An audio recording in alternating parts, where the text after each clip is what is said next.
जय श्री राम मित्रों।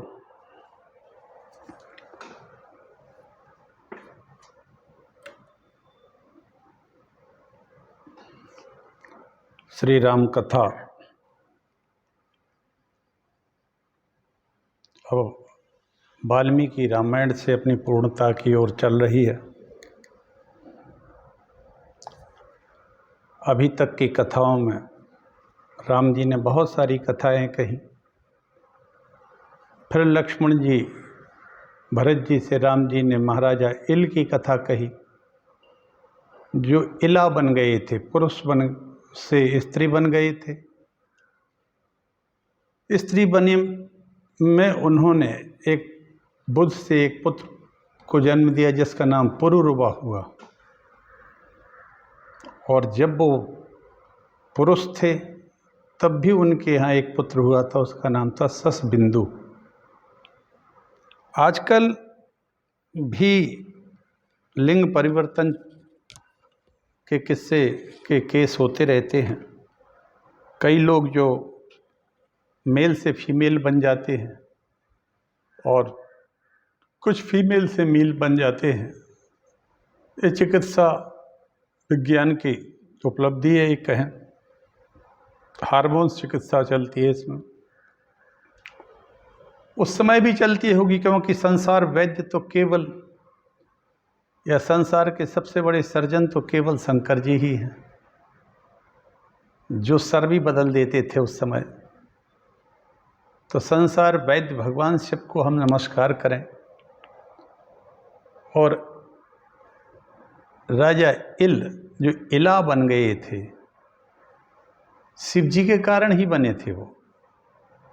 अब वो पुनः पूर्ण पुरुषत्व को प्राप्त होने के लिए प्रयास किया जा रहा है। राम जी कहते हैं कि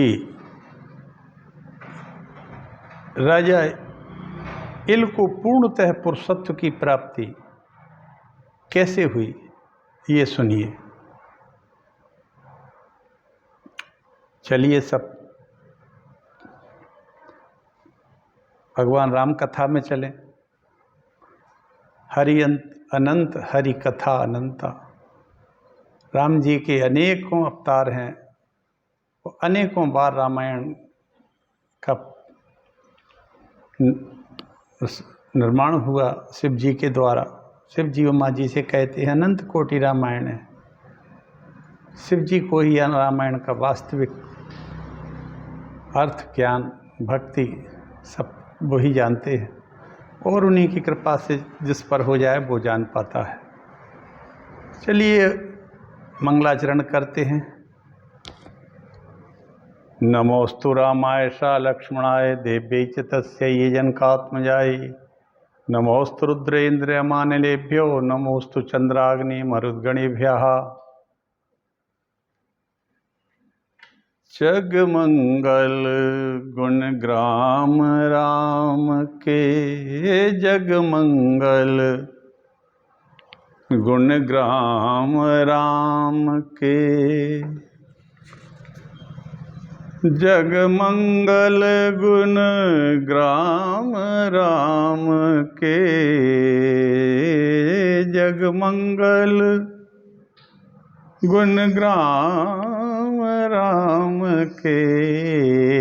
दानी मुकुट धन धर्म धाम के, दानी मुकुट धन धर्म धाम के।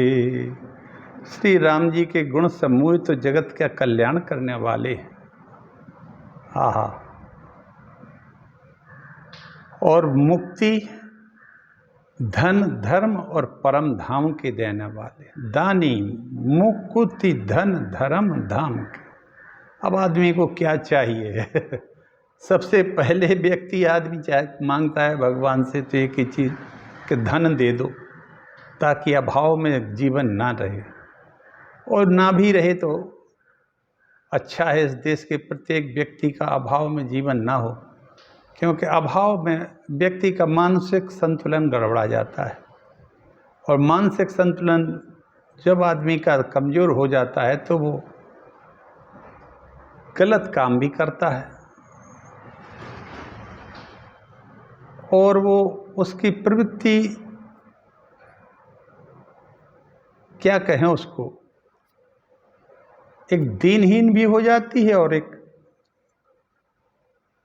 गलत भी हो जाता है, गलत रास्ते पर भी चला जाता है।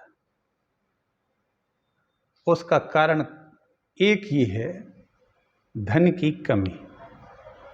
अब भगवान करे धन भी सात्विक ही होना चाहिए सभी के लिए। तो गोसाई जी कहते हैं, रामचरित चिंतामणि चारु, संत सुमंती तिब सुभग सिंगारू, जग मंगल गुण ग्राम राम के, दानी मुकुति धन धर्म धाम के। मुक्ति भी दे देते हैं ताकि आवागमन से भी मुक्ति पाएं। ये मिल जाए तब फिर हमें कुछ नहीं चाहिए। इसलिए कि मुक्ति हो जाती है तो हमें फिर क्या करना है इस धरती पे आके। ना धन चाहिए ना कुछ चाहिए, भगवान के धाम में पड़े रहें, आनंद करें, उन्हीं का भगवान का स्मरण करें। इससे बड़ी बात और क्या हो सकता है। गोस्वामी जी कहते हैं, राम नाम राम को कल्पतरु, कलि कल्याण निवास, जो सुमिरत भयो भांगते, तुलसी तुलसीदास।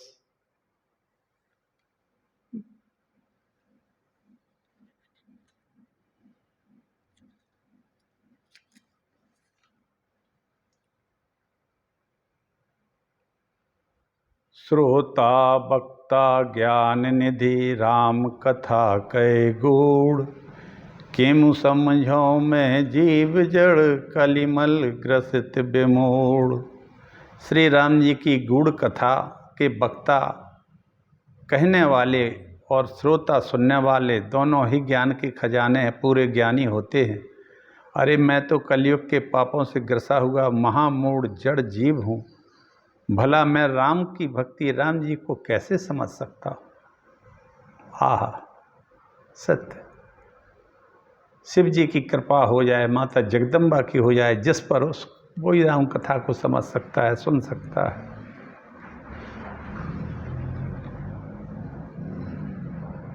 जही यह कथा सुनी नहीं होई, जाने अचाच रज करे सुनि सोई।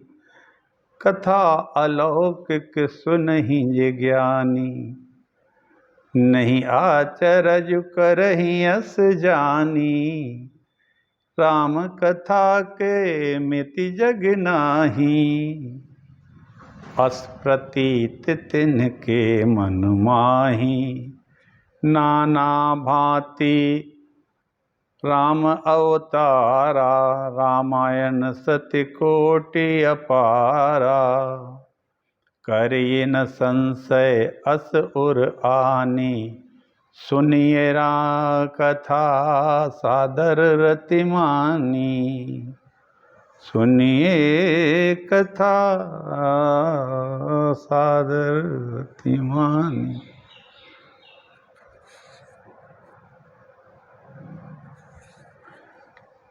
नहीं कलि करम न भगति विवेकु, राम नाम अवलंबने को।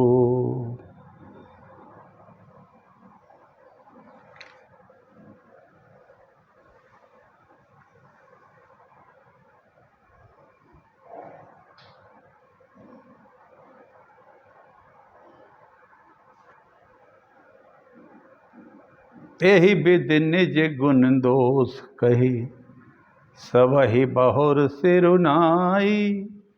बरनऊ रघुवर बिसद जसु, सुन कलि कलुष नसाई। सियावर रामचंद्र जी की जय। इसको जगबालक ने कहा, जगबालक जो कथा सुहाई, भरद्वाज मुनि बरहि सुनाई, कहु होसोई संवाद बखानी, सुनहु सकल सज्जन सुखन बानी।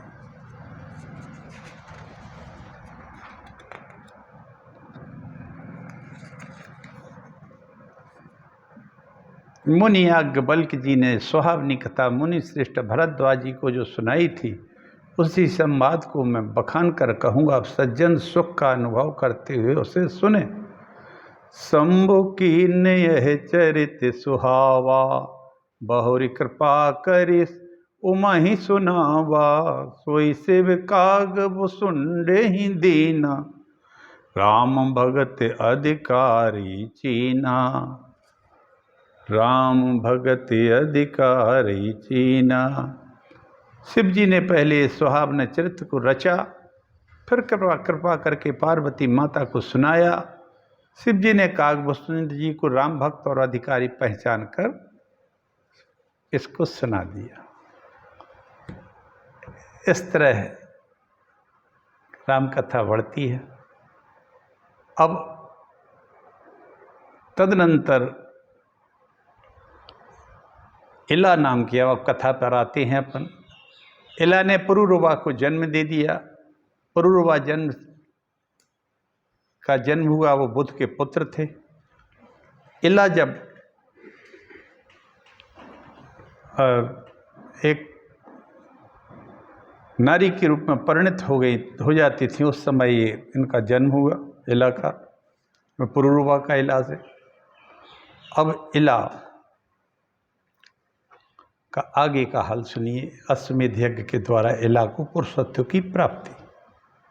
राम जी कहते हैं, तक तक तथोक्तवती रामे तु, यस्य जन्म तदभुतम, उवाच लक्ष्मणो भूयो भरतस्य महायशः। श्री रामचंद्र जी जब पुरुरवा के जन्म की अद्भुत कथा पूरी कह गई, तब लक्ष्मण ने और भरत ने पूछा, नरश्रेष्ठ सोमपुत्र बुध के यहाँ 1 वर्ष तक निवास करने के पश्चात इला ने क्या किया? 1 वर्ष तक रही है इला। किसके पास? बुध के पास। बुध कौन थे? चंद्रमा के पुत्र थे, सोमपुत्र थे, चंद्रमा के पुत्र थे बुध।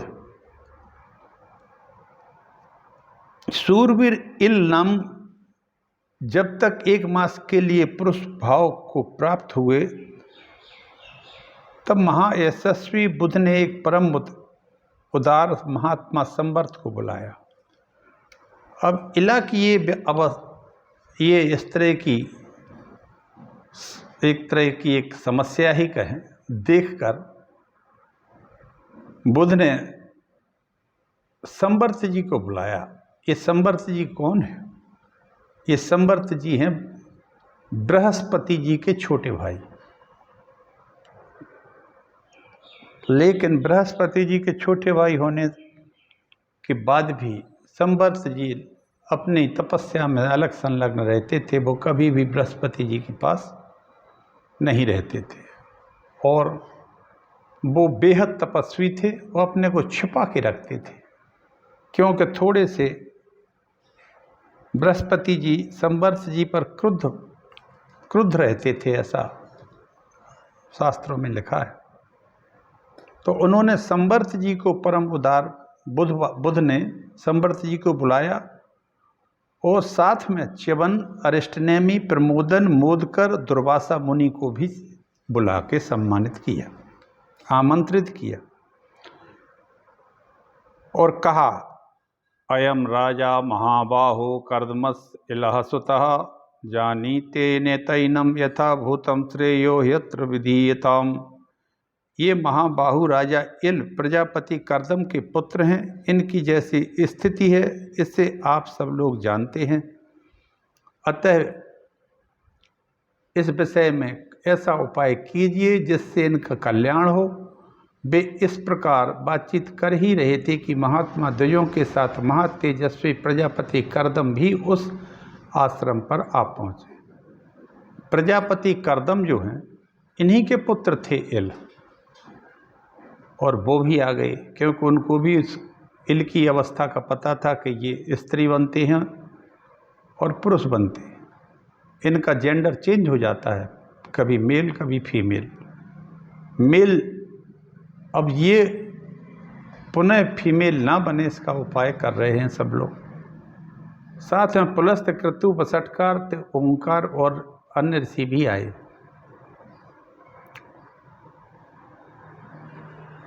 नान्यम पश्यामि भैषज्य मंत्रा वृषभध्वजम नाश्वमेधात् परो यज्ञ प्रियश्चैव महात्मना। महात्मा कर्दम जो प्रजापति भी थे, उनने कहा कि मैं भगवान शंकर के सिवा दूसरे किसी को ऐसा नहीं देखता जो इस रोग की दवा कर सके। अश्वमेध यज्ञ से बढ़कर दूसरा कोई यज्ञ नहीं है जो महात्मा महादेव को बेहद प्रिय है। अतः सब लोग राजा इल के लिए हित के लिए दुष्कर यज्ञ का अनुष्ठान करें। संवर्ष के शिष्य तथा शत्रु नगरी पर विजय पाने वाले सुप्रसिद्ध राजर्षि मरुत ने उस यज्ञ का आयोजन किया। फिर तो बुद्ध के आश्रम के निकट वह महान यज्ञ संपन्न हुआ और उससे महायशस्वी रुद्रदेव को बड़ा ही संतोष प्राप्त हुआ। यह अश्वमेध यज्ञ बुद्ध के आश्रम पर ही हुआ। इतने सभी महर्षिगण आए, उन्होंने यज्ञ संपन्न कराया। भगवान शंकर बेहद प्रसन्न हुए और उमापति यज्ञ समाप्त होने पर अथ यज्ञे समाप्ते तो प्रीता परमया मुदा उमापतिर्द्विजान सर्वानुवाच इल सन्निधौ। यज्ञ समाप्त होने पर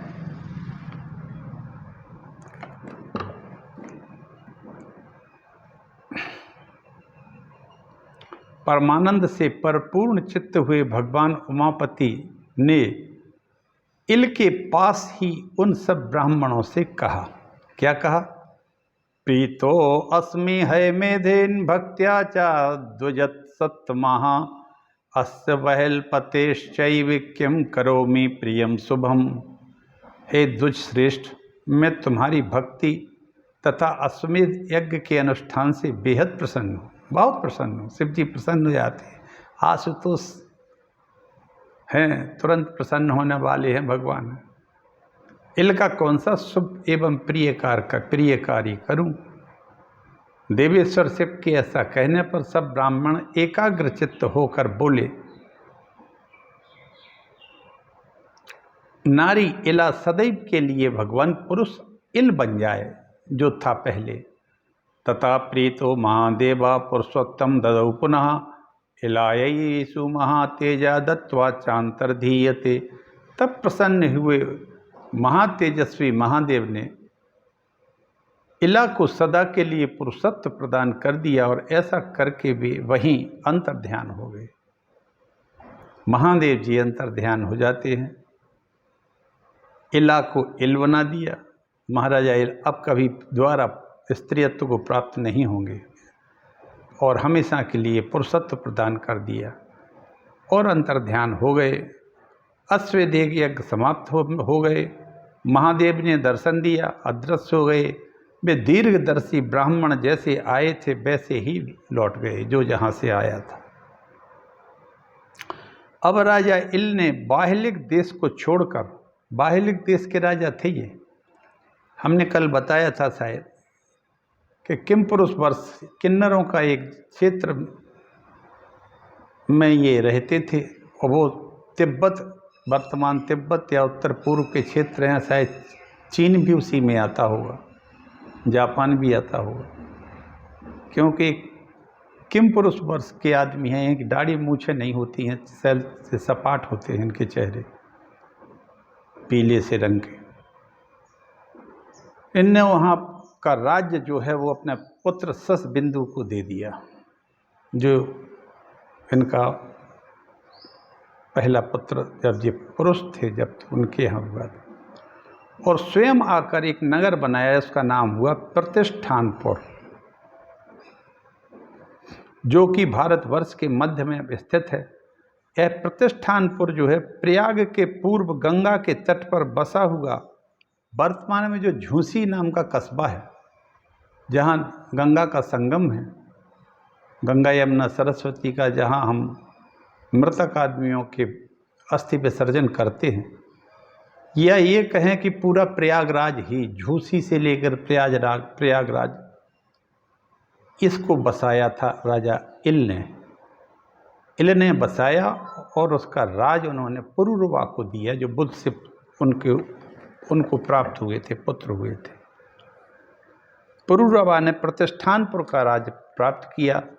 यह प्रतिष्ठानपुर कहलाता है, पहले का प्रयागराज कहलाता है, कई नाम हुए होंगे, और प्रतिष्ठानपुर का राज दिया। हे भरत पुरुषश्रेष्ठ भरत लक्ष्मण, अश्वमेध यज्ञ का ऐसा ही प्रभाव है, जो स्थिर रूप हो गए थे उन राजा इल ने यज्ञ के प्रभाव से पुरुषत्व प्राप्त कर लिया और भी दुर्लभ वस्तुएं हस्तगत कर ली महाराज इल ने। इल की ये कथा हमने आप लोगों को सुनाई है, कल सुनाई थी, परसों शायद 2 दिन से सुना रहा। राम जी कह रहे हैं कि इल कौन थे? ये करदम के पुत्र थे। करदम एक ऋषि थे, वो नहीं है ये प्रजापति करदम के पुत्र थे। और प्रजापति करदम के ये पुत्र जो है अत्यंत हिंसक थे इल, और ये हिमालय में वहाँ जाके शिकार इन्होंने इतना ज़्यादा किया, इनका शिकार से तृप्ति नहीं होती थी, असंख्य जानवरों को, निरपराध मूक पशुओं को मारते थे। तो ये वहाँ गए उस जंगल में जहाँ कार्तिकेय जी ने जन्म लिया था, और वहाँ था कि यहाँ कोई पुरुष अगर आएगा तो स्त्री बन जाएगा। ये ऐसा इस तरह का वहाँ शिव जी ने उस क्षेत्र को श्रापित कर दिया था, ताकि कोई पुरुष वहाँ जाके शिकार ना करे, न खेले, न स्त्रियों के साथ वहाँ कोई मनोरंजन करने जाए। या ये कहें कि आजकल जो हिल स्टेशन पर जाते हैं मनोरंजन करने, वहाँ न जाए। इस तरह से इल को वहाँ जाने पर एक पुत्र इला के रूप में उन्हें प्राप्त हुआ। फिर अश्वमेध यज्ञ करके राम जी कहते हैं वो फिर से पुनः बन गए, पूर्ण पुरुष बन गए। पूर्ण पुरुष बनने पर उन्होंने इलाहाबाद या झूसी या प्रतिष्ठानपुर नाम का एक नगर बसाकर वहाँ पुरुरवा को राज्य दे दिया, और बाहलिक देश को का राज्य उसने ससबिंदु को दे दिया, और फिर वो वनगमन के लिए चले गए। इतना कहकर एतदाख्यातम का कुत्सतो भ्रातृस्यामित प्रभा लक्ष्मणम पुनरेवाय धर्मयुक्त मिदम बचः। अपने दोनों भाइयों को यह कथा सुनाकर तेजस्वी रामचंद्र जी ने लक्ष्मण से कहा, लक्ष्मण, मैं अश्वमेध यज्ञ कराने वाले ब्राह्मणों में अग्रगण्य वशिष्ठ, वामदेव, जाबाली, काश्यप सभी द्वयों को बुलाकर उनसे सलाह लेकर पूरी सावधानी के साथ शुभ लक्ष्मणों से संपन्न यज्ञ करूंगा और घोड़ा छोड़ूंगा। रघुनाथ जी के कहे हुए इस वचन को सुनकर शीघ्रगामी लक्ष्मण ने समस्त ब्राह्मणों को बुला लिया। भगवान ने लक्ष्मण से इसीलिए कहा था कि इन महात्माओं के द्वारा यज्ञ संपन्न होगा, तो लक्ष्मण जी ने जाकर तुरंत उन महात्माओं को बुला लाए। रघुनाथ जी के कहे हुए इस वचन को सुनकर शीघ्रगामी लक्ष्मण ने ब्राह्मणों को बुला लिया। सभी तेजस्वी ब्राह्मणों ने देखा कि राघवेंद्र हमारे चरणों में प्रणाम करके खड़े हो गए। आहा, राम जी ने सभी महर्षियों ब्राह्मणों के चरणों में प्रणाम किया, आशीर्वाद लिया और श्रेष्ठ वचन बोले कि मैं अश्वमेध यज्ञ करना चाहता हूँ। अश्वमेध यज्ञ के विषय में उन श्रेष्ठ ब्राह्मणों द्वारा अद्भुत ज्ञान से युक्त वचन सुनकर रामचंद्र जी को बड़ी प्रसन्नता हुई। उस कर्म के लिए ब्राह्मणों की स्वीकृति जानकर श्री राम लक्ष्मण से बोले,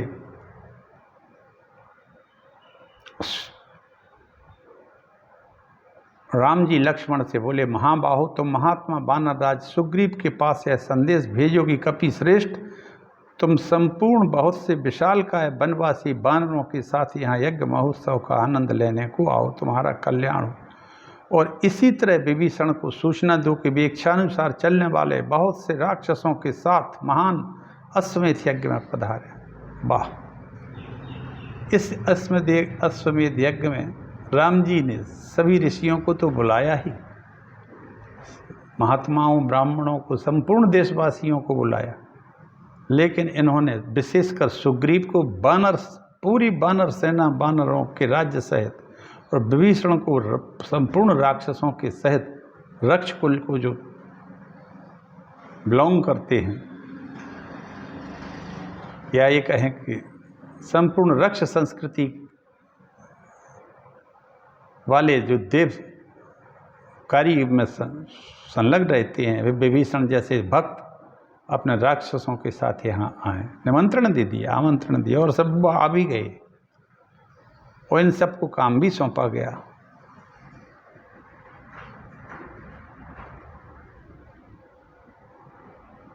और तमाम नट नर्तक पूरे देश से बुलाए गए ताकि कहीं कोई कमी ना रहे मनोरंजन में। और नैमिषारण्य में गोमती के तट पर विशाल यज्ञ मंडप बनाने की आज्ञा दी, क्योंकि यह वन बहुत ही उत्तम और पवित्र माना जाता है, पवित्र स्थान है। भगवान राम ने यह अश्वमेध यज्ञ नैमिषारण्य तीर्थ में किया था।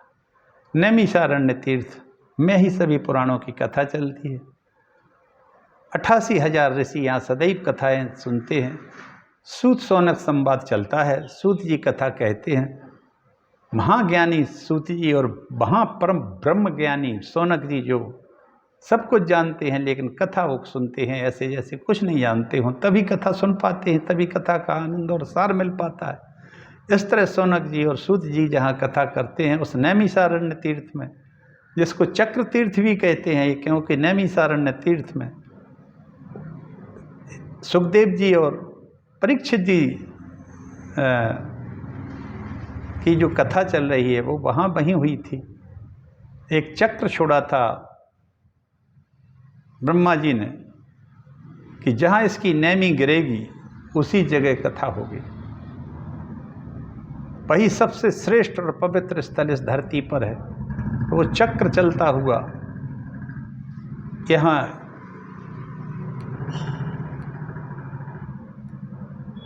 इस क्षेत्र में आके गिरा। नैमी जहाँ उसकी गिरी उसी जंगल को नैमिषारण्य क्षेत्र कहते हैं। वहीं चक्र तीर्थ भी है जहाँ लोग वाले स्नान करते हैं, क्योंकि वो चक्र था जहाँ वो गिरा था, उसकी नैम बीच की धुरी जो गिरी थी। इस तरह से नैमिषारण्य तीर्थ को नैमिषारण्य तीर्थ कहा जाता है। ये बड़ा भारी वन था, वन प्रांत था, और वन सघन था और फल फूल था से लदा हुआ था, एकांत था। और इसमें जब भी कोई आयोजन किया जाता था तो वन प्रांत वो इतना सघन था कि दूर से बैठे हुए सूत जी जब जो कुछ भी कहते थे उसकी आवाज़ कई गुनी दूर तक वन प्रांत में पहुंच जाती थी, तो माइक की ज़रूरत नहीं पड़ती थी। स्वाहा शब्द बोल दिया तो वो कई किलोमीटर तक जाता था। आज भी देखते हैं पर जंगलों में, पर्वतों में जो बोलते हैं तो उसकी ध्वनि कई गुनी बढ़ जाती है। ऐसी नैमिषारण्य तीर्थ में भगवान ने ये अपना विशाल यज्ञ मंडप बनाने के लिए कह दिया। भगवान का ही बनाया हुआ नैमिषारण्य तीर्थ है, आज भी है। आज भी हमारी कथाएं वह होती है। मित्रों, श्रावण मास है। श्रावण मास का मतलब होता है श्रवण करना।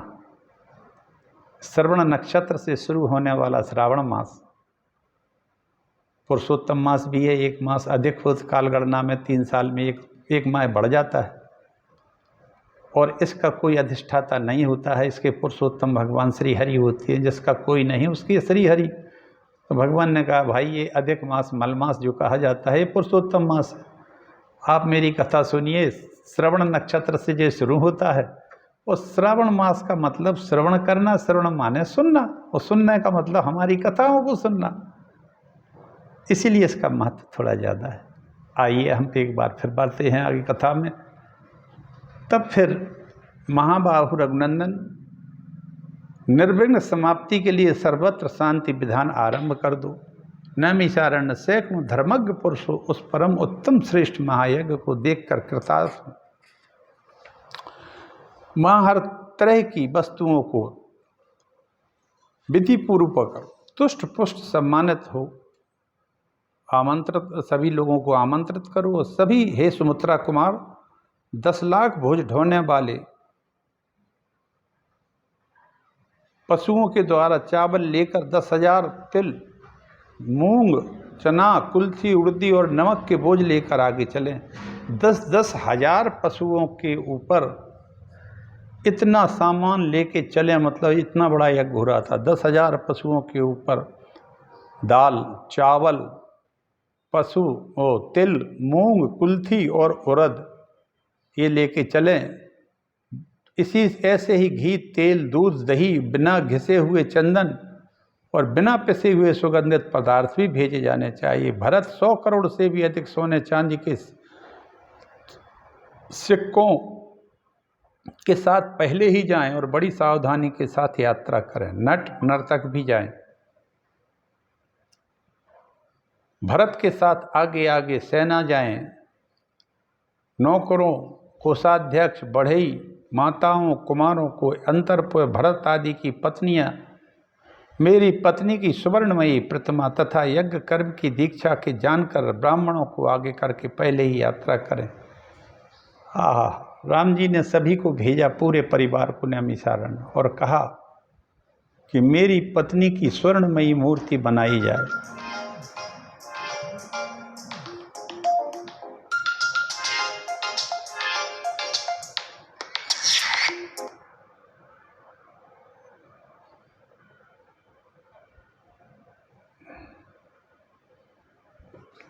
और इस तरह से महाबली नरश्रेष्ठ राम ने सेवकों सहित महातेजस्वी नरेशों के ठहरने के लिए बहुमूल्य वास स्थान बनाने का आदेश दिया। तदंतर शत्रुघ्न सहित भरत ने नैमिषारण्य तीर्थ को प्रस्थान किया। स्त्रियों और बहुत से राक्षसों के साथ विभीषण भी उग्र तपस्वी महात्मा मुनियों के स्वागत सत्कार का काम संभालने लगे और जितने भी बानर थे वो सभी भोजन परोसने के काम करने लगे। और श्री राम के अश्वमेध यज्ञ में दान मान की विशेषता इस प्रकार समग्र सामग्री पूर्ण रूप से भेजकर भरत के बड़े भाई श्री राम उत्तम लक्ष्मणों से संपन्न कृष्ण सार मृग के समान काले रंग का एक घोड़ा को छोड़ा। और यह यज्ञ 1 वर्ष तक चलता रहा। भगवान राम के द्वारा किया जाने वाला यह अश्वमेध यज्ञ पूरा 1 वर्ष तक चलता रहा। और घोड़ा जिसको छोड़ा गया उसमें वे सभी नैमिषारण्य तीर्थ को गए। इसी के साथ मैं आज मैं अपनी वाणी को विराम देता हूँ। कल मैं पुनः इस बात को आगे बढ़ाऊँगा। जय श्री राम।